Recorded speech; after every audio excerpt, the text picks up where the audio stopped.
What you are watching is a 100% solo produced video.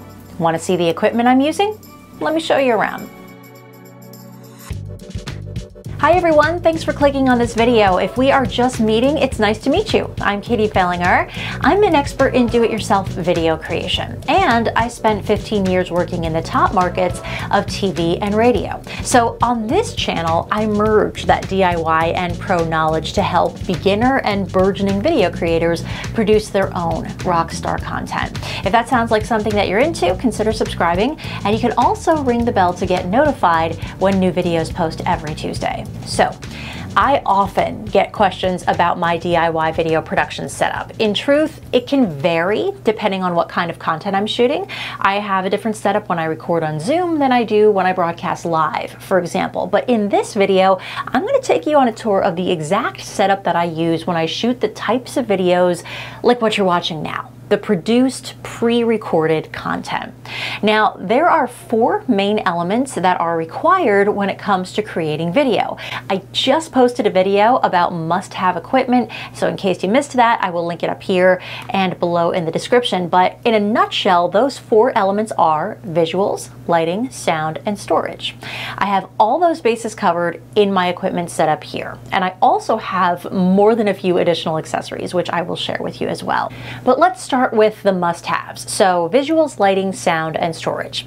For visuals, I use my trusty Canon M50 camera. Now, I have had this for about 2 years and I absolutely love it. For my lighting, I use the Neewer 18-inch ring light and I mount my Canon M50 to the ring light. For my sound, I use a wireless lav mic setup. So the wireless component is the Rode Wireless Go mic. It comes as a receiver which connects to my camera and a transmitter which I clip to my clothing, and then I connect the Rode Wireless lavalier mic to that. Worthy of note, this transmitter actually has a built-in microphone, but I prefer the sound quality of the lavalier. And then for my storage, I use a 256 gig SD card to record my files on the camera, and then I transfer the files using the card reader on this docking station by Moken. And I also use this external hard drive by Toshiba to store all my big video files. So those are the must-have pieces of my setup that I cannot do without, and I could produce every one of my videos with just that equipment. But I also use quite a few accessories that make me more efficient, they make the shoot go more smoothly, and they enhance the overall quality of my videos. On my ring light, there's a place to mount my camera, but the mount that comes with this light isn't quite as strong as I would prefer. So I traded it out for this sturdier ball mount, which connects the same way, but it supports the camera better. Now, I also got tired of changing out my camera battery when I would do batch recording sessions, so now I use this power bank charger. This basically allows me to plug my camera into the wall instead of draining a battery. So this dummy battery would go in here, and I connect the cord to a USB charger that plugs right into the wall. I also like to hook up a separate monitor to my camera. This comes in handy for my nearsightedness because even though there is a great LCD monitor on my camera, I like having the option to see my shot on a bigger screen. So I connect this small TV using a micro USB cable to my camera, and that allows me to check my shot without having to squint at the monitor.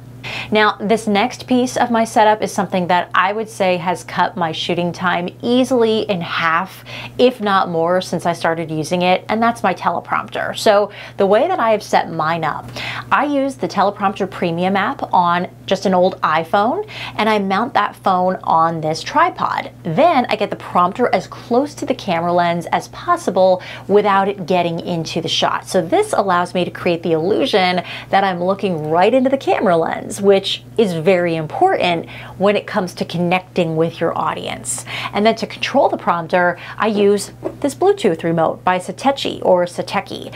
I'm telling you, game changer device right here. Now, you may have noticed that I have alternate angle shots in this video.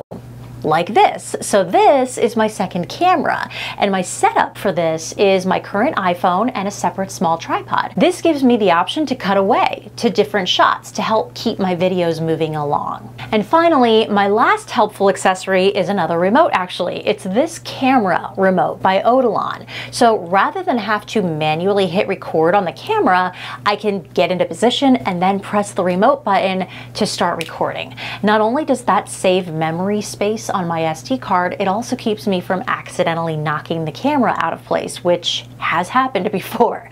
So there you have it, a full, albeit quick tour of every piece of equipment and every accessory that I use to DIY videos like the one you're watching right now. It is a pretty involved setup, but I've been happy with how it has worked for me. And let me know in the comments, which gear do you think you might want to add to your setup? Or are you using something now that is a game changer for you? I would love to hear about it. Now, so you know, if you want to check out any of the gear that I've showed you here, I have posted links to everything below in the description. Just a heads up though, some of those are affiliate links, so you can always feel free to go look anything up on your own if you would prefer to do it that way. But I do also want to put out there, you don't need to have this involved of a setup in order to create quality videos. Again, what I've shown you here is what I have found makes my process easier, more efficient, and it helps to elevate the production. That said, if you're just starting out creating your own videos, I know this whole process can seem super overwhelming, but it doesn't have to be. So if you want to make videos for your business, for your brand, for a burgeoning creative outlet, I've got you covered. I just launched my signature course, the Video Production Project. It's a 360-degree walkthrough of every step it takes to create quality videos from start to finish, in front of and behind the camera, all in an easy to understand, easy to implement way without the overwhelm. And there are so many incentives when you enroll in this course. The opportunity to receive a video equipment kit, ongoing instruction and support, and more.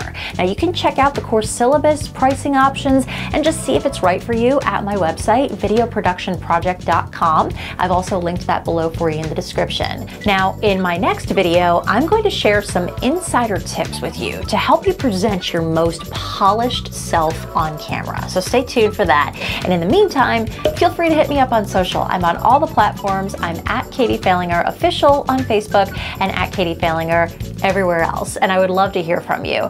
My friends, if you liked this video, let me know. Hit that like button, subscribe, and share it with someone who might also find it useful. And drop a comment below with what you found most helpful here.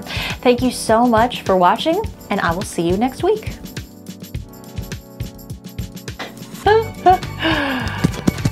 Oh, I am glad I caught that. If you would...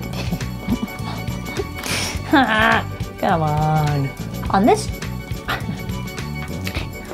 when new videos, oh my gosh, I say that like my 5-year-old. If we are just beating, it's beating. Oh my God, spit it out, girl. To help you, to help you. I am paranoid that I am not. Paranoia, cha-cha-cha. Paranoia, cha-cha-cha. This is still going, right? That could have been disastrous.